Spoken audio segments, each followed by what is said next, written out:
Gunung Lewotobi ini merupakan gunung berapi kembar ya yang berlokasi di Flores Timur, Nusa Tenggara Timur. Gunung kembar ini dikenal dengan nama Gunung Lewotobi laki-laki dan Gunung Lewotobi perempuan. Kedua gunung tersebut dipisahkan jarak sejauh 2 km dan memiliki ukuran kawah yang berbeda.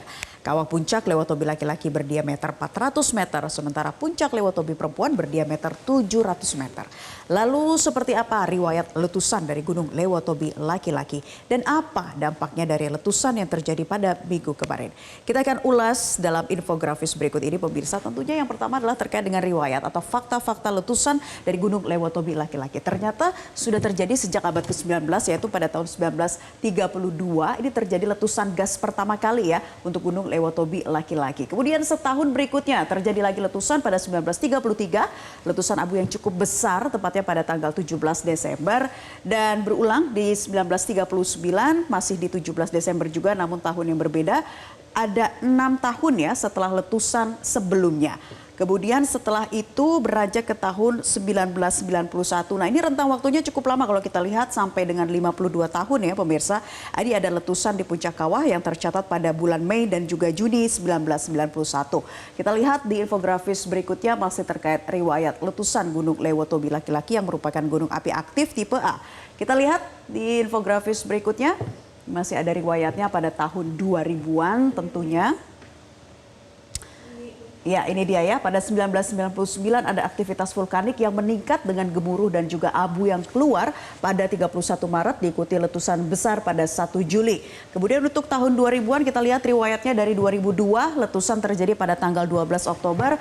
Pada 2003 jadi setahun setelahnya ini berulang kembali terjadi letusan yang menyemburkan abu hingga lebih dari 200 meter dari puncak tepatnya pada 30 Mei. Kemudian 10 tahun kemudian 2023 ada kolom erupsi teramati berwarna kelabu dengan intensitas tebal condong ke arah utara dan pada 2024 meletus sekitar ini rentang waktunya kurang lebih sekitar 871 kali.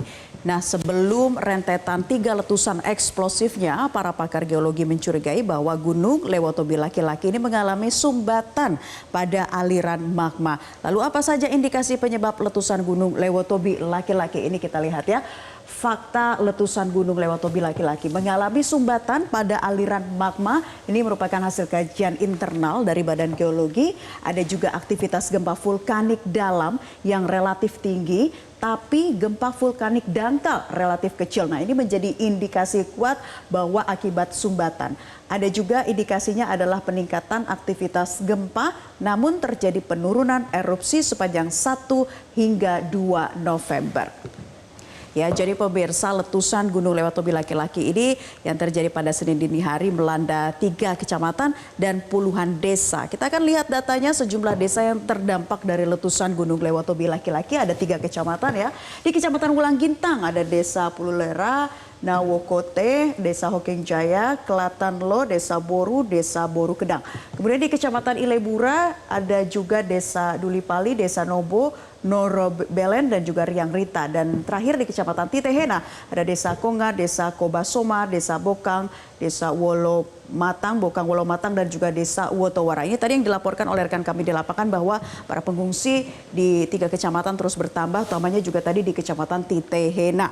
Nah, dampak dari letusan Gunung Lewotobi laki-laki menyebabkan 4 bandara tidak beroperasi sementara dan juga sejumlah bangunan mengalami rusak berat ya, termasuk juga ada 4 bangunan sekolah yang rusak berat. Sampai saat ini data kerusakan masih dikumpulkan oleh pihak BPBD setempat. Lalu apa saja dampak lainnya dari letusan Gunung Lewotobi laki-laki? Ini dia dampaknya pemirsa, ada 2.734 KK yang terdampak. Ini merupakan total dari lebih dari 10.000 jiwa di 7 desa dari 2 kecamatan yaitu Wulang Gintang dan Ilebura. Kemudian lebih dari 10.000 korban mengungsi dan juga beresiko terjadi gempa serta tsunami karena ada pertemuan lempeng di selatan Lombok dan Bali sampai zona yang menyasar ke utara. Nah, untuk update korban jiwa, BNPB telah menyebut ya bahwa ada korban meninggal akibat letusan Lewotobi laki-laki. Informasi terakhir dari rekan kami di lapangan, sebelumnya ada 9 korban jiwa dan 1 mengalami kritis, namun sudah diupdate pemirsa untuk informasi terkininya ada 10 korban meninggal dunia akibat letusan dari Gunung Lewotobi laki-laki. Nah, kita lihat lagi dalam infografis berikutnya. Seperti apa antisipasi yang harus dilakukan? Nah, Indonesia ini berada di sepanjang cincin api Pasifik di mana beberapa lempeng tektonik bertabrakan dan banyak terjadi letusan gunung berapi serta gempa bumi. Gunung Lewatobi Laki-Laki di NTT termasuk gunung api aktif yang terpantau PVMBG. Lantas berapa data terkait jumlah? Nah, ini kita lihat dulu apa antisipasi yang harus dilakukan ya. Penduduk lokal dan wisatawan dihimbau untuk tidak melakukan aktivitas dalam radius 7 km. Ini radius yang sudah diperbaharui dari Kawah Lewatobi Laki-Laki. Masyarakat juga diingatkan mewaspadai potensi banjir lahar hujan pada sungai-sungai yang berhulu di puncak Gunung Lewatobi Laki-Laki. Dan dihimbau juga untuk masyarakat setempat untuk memakai masker ya agar menghindari bahaya dari abu vulkanik itu. Nah, terkait jumlah gunung aktif di Indonesia, kita akan lihat juga datanya pemirsa dalam infografis berikutnya. Seperti apa sih sebenarnya berapa jumlahnya dan berapa persennya? Ternyata Indonesia memiliki 13% dari jumlah gunung api di dunia. Ada 127 gunung dengan status aktif, diantaranya hanya 69 yang dipantau aktif oleh PVMBG dan 500 gunung dengan status tidak aktif.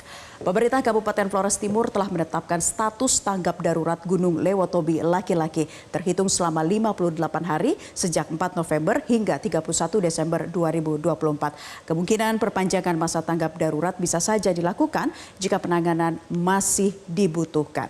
Jelajahi cara baru mendapatkan informasi. Download Metro TV Extend sekarang.